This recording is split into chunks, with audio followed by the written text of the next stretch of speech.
Yeah, y'all gonna stop coming in my live talking about this Victor dude, bro. We hooping this year. Y'all gonna see.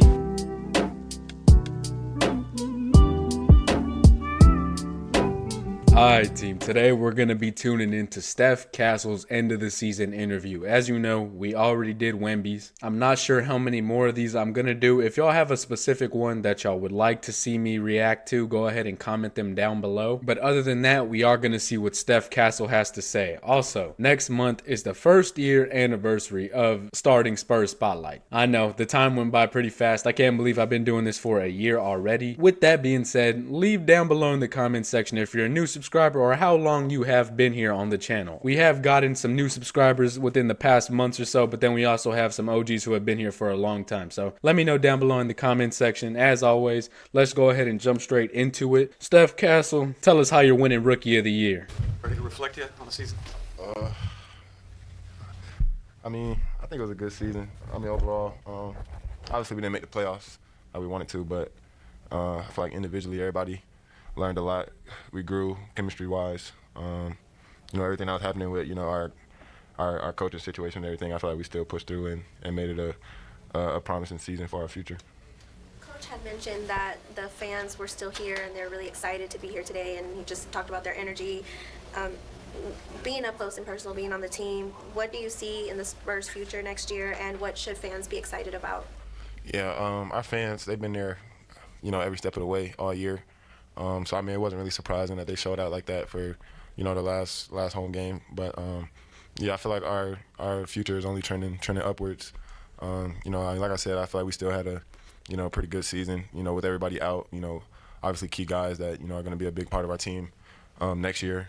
And everything that's going to happen with the draft, we're going to add another piece to the crew that we already have. So, I'm just excited for what it's going to look like. Not just next year, but the next couple years.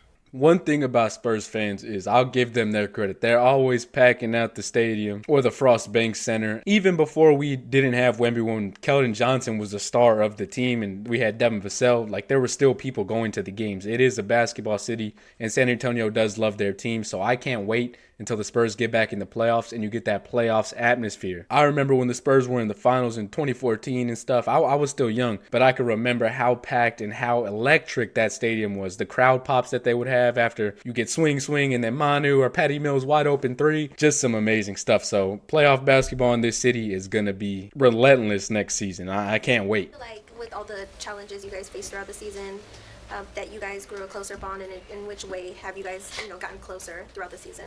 Yeah, I feel like we definitely grew a very close bond on the court. I feel like obviously, like I said, we didn't make the playoffs, so we had a lot of games that we gave away, but I feel like that just made us even closer off the court. Just always keeping smiles on each other's face. No matter how the game went for somebody, just being able to pick somebody up. I feel like that's rare in a locker room. So I feel like we grew in those kind of ways. All the responsibilities that you got after Vic and De'Aaron were gone, how do you feel like that worked out for you? And do you feel like did that change the way you felt you belonged, the way you felt like you could perform in the NBA, any of that type of stuff? I wouldn't say it changed my vision on it. I feel like, that from the outside looking in, you kind of seen it probably earlier than people expected. But I've always had, extreme confidence in myself as a player. So, it was no doubt in my mind that, I would get to, that point, in my season. But, I feel like just those opportunities, those reps, I feel like they were so important for next year when we have those guys back, just being able to see what it looks like, just being out there. One thing I will say, I knew Steph Castle was good coming into the draft, but I did not know he was this good. I did not know he had such a tight handle, and the pace that he plays with is excellent. He has the abilities to play point guard in this league, and that was what some people were questioning along with his jump shot going into the draft. But I think he's answered a bunch of those questions. Also, as for him fitting in with Wemby and Fox whenever they come back, I'm so excited to see that fit, because the way the Spurs have played, I know Pop mentioned positionless basketball, and that's kind of where the game is going. You can have 5 people who can handle the ball on the court with this Spurs lineup, especially with Sohan's experience playing the point guard for that year. Obviously, he's not going to be the main point guard, but everybody could pitch in and do some playmaking. You have the 7'5" alien, Steph Castle, De'Aaron Fox, Devin Vassell can handle it, and so I think it's just going to be a great fit. You don't know where the attacks are going to come from with this team. Do you feel sort of integral, like important to the success of this franchise? Like, You do you better. consider yourself like a key part of what the Spurs are Oh, building? yeah. Yeah, definitely. I mean, our coaches, my teammates, we talk about our future all the time. So there's never been one conversation that they've left me out of. So I feel like that just brings a lot of confidence to anybody as a player. What's the offseason priority for you? What do you want to get better at as far as your game goes? I mean, I've already Shooting. talked, to some of our guys about it. What I'll be working on a lot in the summer, really just making more efficient plays. Making the right reads, especially when I get 2 feet in the paint. I feel like they've kind of seen my ability to get 2 feet in the paint whenever, and they kind of put the ball in my hand. So now just being able to, efficiently create shots for myself, but shots for my teammates too. He's got it down. All the skill, he has it down. He just needs to turn the turnovers down, get the efficiency a little bit tighter, and keep working on that jump shot, which I'm sure will come. But he's got the right method. I'm so excited for Castle's development. I need to get me a jersey soon. When you look at your season, like your individual season, Stephon, and you look at the progression from game one to now, can you think back to a certain month or moments or what have you where the game started to get a little easier, or there was more of a comfort level, or you could do things that maybe you struggled with when you first started playing in the league? Anything along those lines as the course of the year went on? I don't know if there was like a specific moment or like month that I kind of really just hit the uptick, but I feel like really all season it's been like a trend and progression. Just with trial and error, playing against the best competition in the world. It's only right that you're going to get better. So just continuing to get those reps. I feel like as the season went on, I was more confident and not second guessing myself when I see reads and just stuff like that overall. So I feel like just as the season went on, it was just a constant progression. The time I thought Stephon Castle arrived, it was probably either when they played the Lakers and LeBron gave him that shout out after the game. I believe Stephon Castle had a pretty good game. Or also whenever he hit that big time shot against the Warriors, it was close to the logo. I think he was trailing down. It was kind of like how Wemby does it. He was trailing down the court, stopped a little bit in front of the logo and just pulled a deep three to tie it up. I was like, man, that's a gutsy shot. Now that the season's over, are you going to allow yourself to think about getting that phone call for Rookie of the Year? I mean, it would be hard to not think about it, now that we don't have any other games. But up until then, I'll probably just be thinking about, what I can get better on for next season.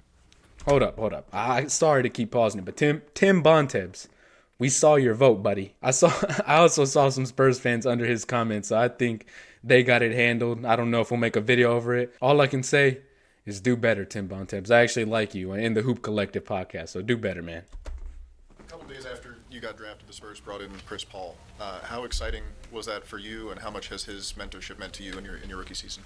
Yeah, that was super exciting. I didn't know CP before I got to the team, so knowing that I'll be able to learn from him, be a teammate alongside him, especially in year one, I feel like that could only help. Especially we're trying to play the same position, so obviously he's seen every part of the game, so being able to play alongside him, that definitely helped a lot this year. He said he wants to play the same position. I don't know how his thoughts are still playing the point guard, but we have De'Aaron Fox now. Before the draft, he told teams, if you have a point guard, do not draft me. And so he has been really persistent on running that point guard. But like I said, the Spurs play a positionless brand of basketball, especially having that 7'5" alien back there. There are no traditional positions nowadays. Even the All-NBA teams are positionless, I believe. Or is it the defensive teams?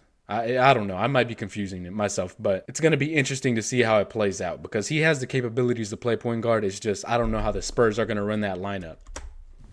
To follow Chris's advice and go see a playoff game, and if you go, what do you hope to see? I definitely do want to go out and see a playoff game, but just really probably the attention to detail on little things. Our coaches, they always preach, how the best teams in the league are the best at the little things, so I feel like the playoffs is probably the best place to display that. So, I probably have a whole different view on, watching the playoffs this year versus, the years before when I was just watching guys that, I was a fan of. But, now knowing guys' tendencies and knowing how they like to play, kind of see how different, that kind of basketball looks. Coming back on the Rookie of the Year, have you been watching the other guys, like, for example, Zachary Rizache, what he's been doing? What do you think about him? I got this one, Steph Castle. I got this one. Yeah, me and Castle, we've been watching Rizache. I'm going to speak for Castle right here and just been saying, he's not as impressive as Castle. I don't think he's had the type of year Castle's had. So I think for sure that Castle got this Rookie of the Year in the bag, as Wemby said, But all right, I'll let Castle. I haven't actually been watching a lot of the other guys. We've been kind of caught up on our own season. So I haven't really had time to, go and watch those guys. But I mean, when we played them, I mean, you can obviously see that most of the other rookies are super talented. Specifically, Zach, I feel like he's super talented as well. When it comes to the Rookie of the Year conversation, a lot of people have your name in the hat, but when you were performing throughout the season, did you yourself have that goal, or were you just trying to put your best foot forward as a player? Like, what was your mentality in regard to that? Yeah, I mean, with that, I feel like that was, for me, I mean, it was a goal that I kind of set, at the beginning of the season. During the season, I don't really think about it. I think about just wins and losses. Really just trying to do whatever we can to help our team win. Not caring about who has the big night or, who makes the most shots. But, I mean, yeah, I mean, just, looking back on it now, just, I mean, I would hope my consistency throughout the year kind of, gets me over the edge. It will. Thanks, Steph. So that's it for Steph Castle. Soon to be announced Rookie of the Year. What can I say? Great rookie season from our rookie. And like I said before, I'm just excited to see his growth alongside the core that we already have. I think he has all-star potential, and he has the potential to be the best player out of this draft whenever it's all said and done. In my honest opinion, I think the Spurs made the right choice. Also, looking a little bit in the future, I'm excited to see who the Spurs are going to add to this core with their next draft picks. If y'all haven't, be sure to watch that Hawks game that is coming up, because if they lose their next game, that means they will be back in the lottery and they have a chance to move up. More than likely they won't, but the chance is always nice to have. But with that being said, great rookie season. He has a bright future ahead of him. I'm a Stephon Castle fan. Like I said, I need to get a jersey soon. But leave y'all's comments, y'all's thoughts down below in the comment section. Leave a like as always and subscribe to Spurs Spotlight. Until then, it has been your boy Chris, and I'll catch y'all later. I'm out.